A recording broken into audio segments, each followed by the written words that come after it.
Argentina কি আবার বিশ্বকাপ জিতবে নাকি অপেক্ষা করছে বড় ধাক্কা? বিশ্বকাপ সামনে আরেকটা প্রশ্ন আবার ফুটবল দুনিয়ায় আগুন লাগিয়ে দিয়েছে।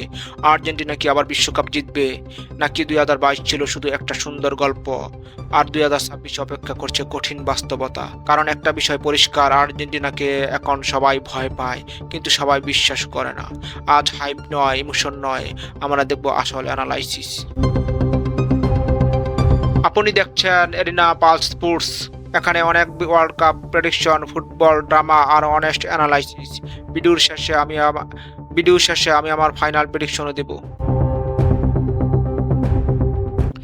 2022 বিশ্বকাপের পর অনেকেই ভেবেছিল আর্জেন্টিনা হয়তো আগের মতো থাকবে না, কিন্তু আসল কথা হলো এই দল শুধু একটা সুপারস্টারের উপর দাঁড়িয়ে নেই। আর্জেন্টিনা এর সবচেয়ে বড় শক্তি হলো টিম কেমিস্ট্রি। অনেক দল ট্যালেন্ট দিয়ে খেলে কিন্তু আর্জেন্টিনা সিস্টেম দিয়ে খেলে। এই দলের মিডফিল্ড সাধারণত ম্যাচ কন্ট্রোল করতে চায়, তারা গেম স্লো করতে পারে আবার মুহূর্তেই টেম্পো বাড়াতে পারে। বড় ম্যাচে প্যানিক কম করা, এটাই চ্যাম্পিয়ন দলের বৈশিষ্ট্য। আর ডিফেন্ডিং চ্যাম্পিয়ন হওয়ায় একটা ফিজিওলজিক্যাল অ্যাডভান্টেজ আছে, কারণ তারা জানে প্রেসার কিভাবে হ্যান্ডেল করতে হয়।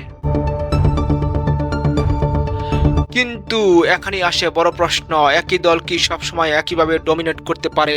ফুটবল খুব দ্রুত বদলায়, নতুন ট্যালেন্ট আসে, ট্যাকটিক্স বদলায় আর অপোনেন্টরাও প্রস্তুত থাকে। আর্জেন্টিনা এর ক্ষেত্রে অনেক ফ্যান যেটা এড়িয়ে যায় সেটা হলো প্রেসার। এবার তারা আন্ডারডগ নয়, এবার সবাই তাদের ফেভারিট হিসেবে দেখবে। আর ফেভারিট হওয়া কখনো কখনো ব্লেসিং না, বার্ডেন।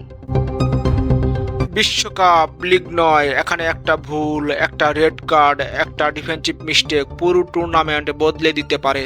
ইতিহাস বলছে অনেক ডিফেন্ডিং চ্যাম্পিয়নও আর্লি এক্সিট করেছে, তারা শুধু নাম বড় হলেই ট্রফি নিশ্চিত নয়। আর্জেন্টিনা এর সামনে চ্যালেঞ্জ হবে কনসিস্টেন্সি। গ্রুপ স্টেজ থেকে নকআউট, প্রতি ম্যাচে একই ইন্টেন্সিটি রাখা সহজ নয়। এখন সবচেয়ে বড় প্রশ্ন, আমি কি মনে করি আর্জেন্টিনা আবার চ্যাম্পিয়ন হবে? আমার অ্যানালাইসিস বলছে আর্জেন্টিনা অবশ্যই কন্টেন্ডার। এই দলকে বাদ দিয়ে ওয়ার্ল্ড কাপ কল্পনা করা কঠিন।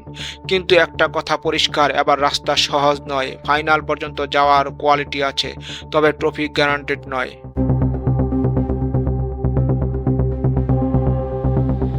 এখন আপনার কথা আর্জেন্টিনা চ্যাম্পিয়ন নাকি আবার আপসেট? কমেন্টে লিখুন। আর ওয়ার্ল্ড কাপ অ্যানালাইসিস মিস না করতে এরিনা পালস স্পোর্টস সাবস্ক্রাইব করুন। ধন্যবাদ, পাশে থাকবেন। দেখা হবে অন্য এক ভিডিওতে।